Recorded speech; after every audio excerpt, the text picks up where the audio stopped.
المهم انا ببني عاصمه جديده ليه؟ وده السؤال يطرح. هل علشان يتقال ان مصر بطل العالم في العواصم، ولا ببني علشان احل مشكله؟ هي ايه المشكله؟ ولا ببني للوجاهه الاجتماعيه؟ هو عايزين يعملوها زي دبي يقولوا يعني. ماشي، يعني وجاهه اجتماعيه ولا احل مشكله؟ هم بيقولوا بيحلوا مشكله المرور والزحام كلام محترم، كلام محترم زي الفل. العاصمه الجديده حضرتك هيبقى مساحتها زي ما قالوا 700 كيلو متر. كلام محترم. يعني قد سنغافوره 7 مرات. تمام. ده نمره واحد. قد واشنطن 4 مرات ونص. طيب تمام. تبعد 60 كيلو عن القاهره، 60 كيلو عن السويس، 60 كيلو عن العين السخنه. اولا في مجموعه اسئله لابد من طرحها. هل المشروع ده كان مشروع قديم وتم دراسته قبل كده الدراسات الوافيه؟ ولا ده طلع في عقل الدكتور او المهندس مصطفى مدبولي وزير الاسكان في عرضه؟ ودي تبقى النكبه. نمره غير 48 طبعا العب. نمره 3 لو هو ليه الدراسات، فين الدراسات؟ احنا ما شفناهاش. واتعملت امتى؟ المهندس مصطفى مدبولي تولى الحكم في وزاره ابراهيم محلب الثانيه اللي هي جت يوم 16 يونيو 2014. يعني بقاله 8 شهور. مين بيوت الخبره اللي ساعدته في طرح هذا المشروع وقامت بدراسته؟ سواء بيوت خبره هندسيه او بيوت خبره اقتصاديه او بيوت خبره ماليه او بيوت خبره امنيه او بيوت خبره تامينيه او زراعيه. مين الناس اللي قالوا دول؟ تمام.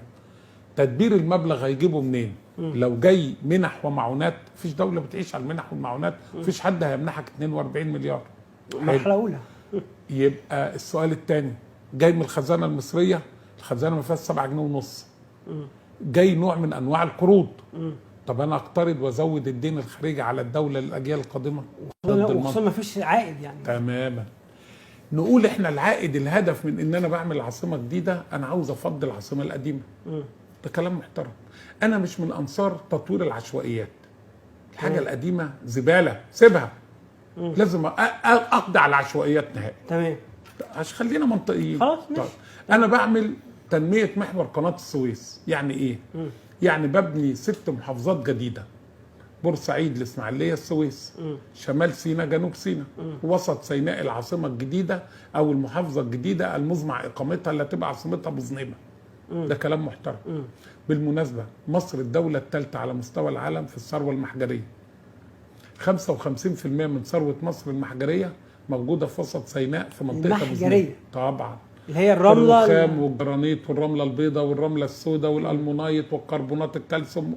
مش كده؟ اصل سمعتها الاول المعدنيه. لا، المحجريه. المحجريه. تمام. بس تبين مع حضرتك. تمام. دي في منطقه ابو زنيمه في وسط سيناء. يبقى انا عاوز اعمل 10,000 مصنع هناك. طيب انا من انصار الاتي. 1. سيناء احنا قعدنا بنستردها، ده خدنا 5 حروب: 48 56 67 حرب الاستنزاف، حرب 73. تمام. مش كده؟ تمام. ادي 10 حروب، كل حرب كان فيها شهداء وفيها ابطال. صحيح. مش كده؟ صحيح. يبقى انا عاوز اعمل 10 احياء على غرار حي مدينه نصر او مدينه نصر اللي موجوده. كل حي واحد يتسمى شهداء 48، ابطال 48، شهداء 56، ابطال 56، وهكذا. تمام.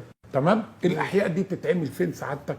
في 7.8% من مساحه مصر اللي هم ال6 محافظات اللي قلت لحضرتك عليها. ابقى انا نميت سيناء بالكامل. ولا غلط؟ تمام. عملت لها مصانع بالكامل. عملت المزارات الدينيه اللي موجوده فيها بالكامل. ولا غلط؟ سحبت من الوادي والدلتا 10 و12 مليون بني ادم وديتهم هناك. يبقى ما فيش فراغ امني موجود. يبقى لا تقدر اسرائيل ولا الاخوان ولا اي كلام فارغ يقدر يخش لي. وطبيعه الجبال اللي موجوده فيها هتضفي على المدن الجديده دي نوع ورونق معين من الحياه، زي لبنان مثلا. بالظبط كده. تمام كده سعادتك. ماشي مع حضرتك. انا انا اللي تمام. يبقى انا خرجت كده 10 12 مليون من الوادي والدلتا. طيب جميع الاحياء العشوائيه اللي عندي ورا منطقه مصبيرو، نقول والله المناطق العشوائيه اللي موجوده بقى شقه تعبان ومش عارف الحواديت الطويله دي. مش كده؟ المشكله عندي ان انا لما اجي انقل الراجل هقول له خد اوضه تاني مش عارف ايه في مساكن اديال. اديال ايه ومساكن ايه وكلام فارغ ايه؟ تعالى يا عم، المنطقه اللي ورا مصبيرو دي 68 فدان. مش كده؟ فيها 65